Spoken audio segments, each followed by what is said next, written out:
Demonstrasi anti pemerintah di Iran memenuhi layar, api, teriakan, dan kerusuhan.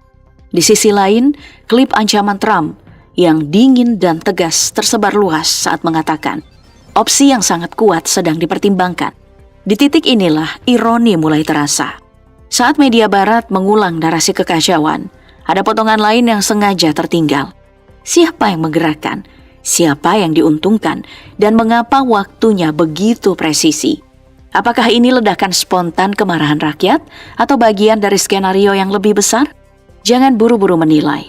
Tetap di sini, tunggu sampai kita bongkar ironi yang sengaja disembunyikan di balik rencana Amerika Serikat Israel terhadap Iran.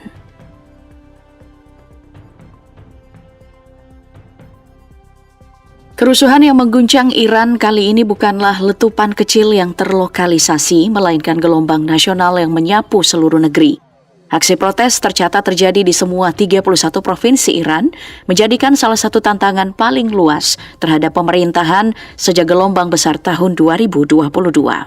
Awalnya demonstrasi dipicu oleh faktor ekonomi yang sangat konkret, inflasi yang tak terkendali, anjloknya nilai rial, serta lonjakan tajam harga kebutuhan pokok seperti minyak goreng dan daging ayam, bahkan beberapa barang menghilang dari rak pasar. Percikan pertama muncul di Basar-Basar Teheran, pusat ekonomi tradisional yang selama puluhan tahun dikenal loyal terhadap Republik Islam. Ketika Bank Sentral menghentikan kebijakan dolar murah bagi importir, harga pun langsung melonjak. Toko-toko tutup, para pedagang turun ke jalan, dan dalam hitungan hari, protes menyebar ke lebih dari 180 kota dan kabupaten, berubah dari tuntutan ekonomi menjadi seruan politik terbuka untuk melawan pemerintahan dan pemimpin tertinggi. Kerusuhan di Iran kian meluas seiring pemadaman komunikasi nasional yang membuat negara itu nyaris terisolasi. Di tengah situasi ini, perang narasi pun menguat. Media dan lembaga barat melaporkan ratusan hingga ribuan demonstran tewas dan lebih dari 10.000 orang ditangkap. Sementara pemerintah Iran menyebut angka jauh lebih rendah dan menegaskan puluhan aparat keamanan turut gugur akibat aksi kekerasan dan sabotase. Teheran menetapkan 3 hari berkabung nasional, menyebut bentrokan sebagai perlawanan nasional terhadap campur tangan Amerika Serikat Israel. Presiden menyerukan aksi dukungan massal, sementara ancaman balasan terhadap Amerika Serikat terus mengemuka. Ketegangan pun semakin meningkat ketika Reza Pahlavi, putra mahkota dari rezim Shah yang digulingkan pada 1979, menyerukan aksi nasional dari pengasingan. Ia mengajak rakyat Iran turun terus ke jalan dan mengklaim aparat mulai membelot, klaim yang tidak dapat diverifikasi secara independen. Bagi pemerintah Iran, kemunculan kembali figur ini dianggap simbol campur tangan asing dan upaya menghidupkan kembali masa lalu yang ditolak revolusi Islam. Gabungan krisis ekonomi, eskalasi kekerasan, perang narasi soal korban, serta seruan politik dari luar negeri menjadikan kerusuhan ini bukan sekadar protes domestik, melainkan epicentrum konflik yang lebih besar, di mana masa depan Iran dipertaruhkan di tengah tekanan internal dan eksternal sekaligus.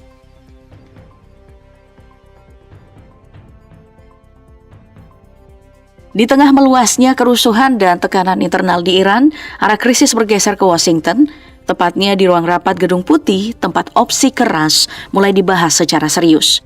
Respon Amerika tidak berdiri pada satu pilihan, melainkan melalui spektrum langkah bertahap, mulai dari pengetatan sanksi ekonomi, operasi cyber, hingga kemungkinan aksi militer terbatas. Laporan Wall Street Journal menyebut Presiden Donald Trump menerima pengarahan tingkat tinggi mengenai berbagai skenario tersebut sebagai respons atas eskalasi di Iran.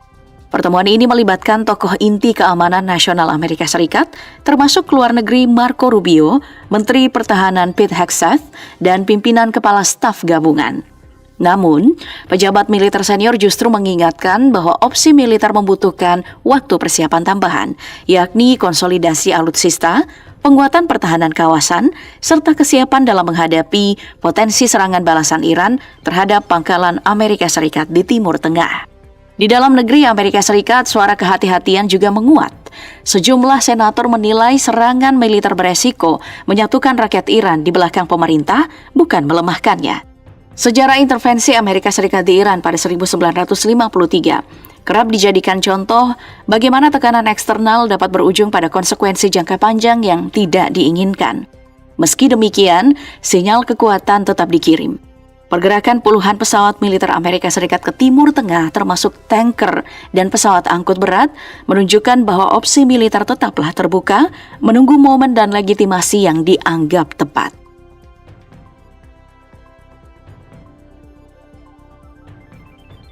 Ketika opsi Trump diperdebatkan di Washington, ada lapisan realitas lain di lapangan Iran yang nyaris tak pernah muncul dalam sorotan media barat. Pemerintah Iran menyebut kerusuhan yang terjadi telah melampaui batas demonstrasi sipil dan berubah menjadi aksi sabotase terorganisir.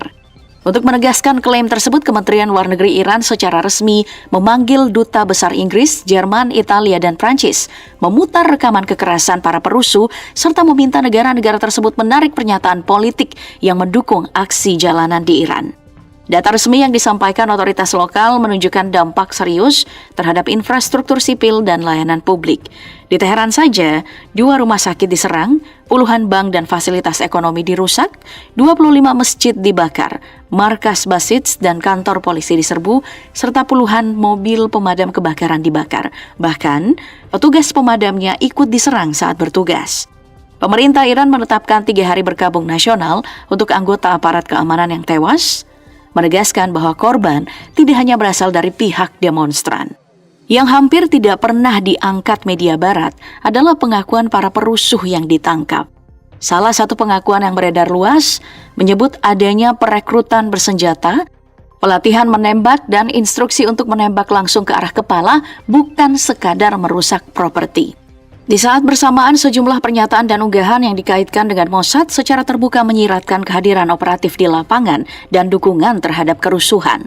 Pernyataan lama dari mantan pejabat intelijen Barat, termasuk ex-kepala CIA, tentang pentingnya tekanan internal untuk melemahkan Iran kembali relevan meski jarang dikaitkan langsung oleh media arus utama. Ironisnya, aksi pro pemerintah yang jauh lebih masif nyaris tak mendapat liputan sebanding. Jutaan warga di Teheran, Mashhad, Isfahan, hingga Hamadan turun ke jalan membawa pesan yang keras. Bukan hanya dukungan pada negara, tetapi juga penolakan tegas terhadap intervensi asing. Saat ditanya pesan untuk Trump, jawaban mereka singkat dan tajam. Iran bukan negara yang bisa dijatuhkan lewat skenario instan dari luar.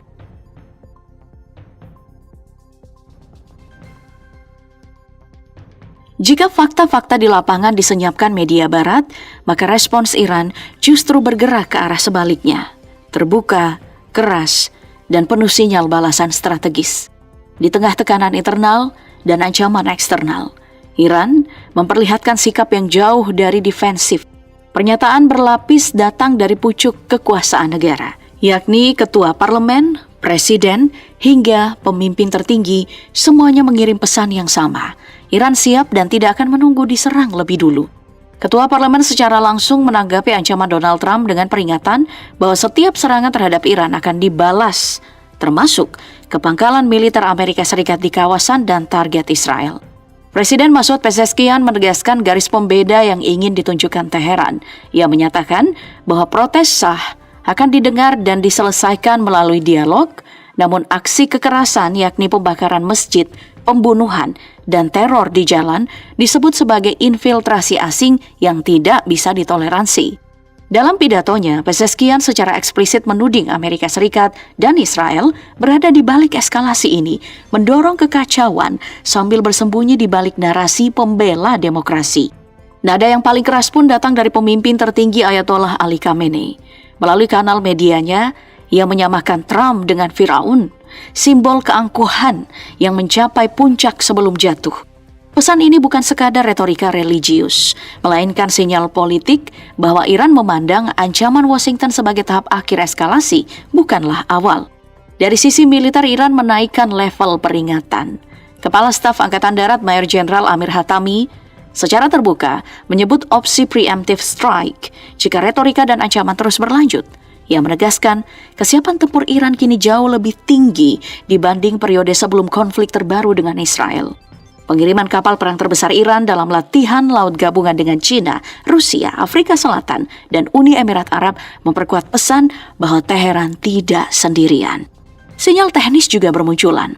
penerbitan NOTAM, peningkatan aktivitas pertahanan udara, hingga pemblokiran Starlink melalui jammer militer menunjukkan Iran menyiapkan medan tempur modern termasuk perang informasi dan cyber.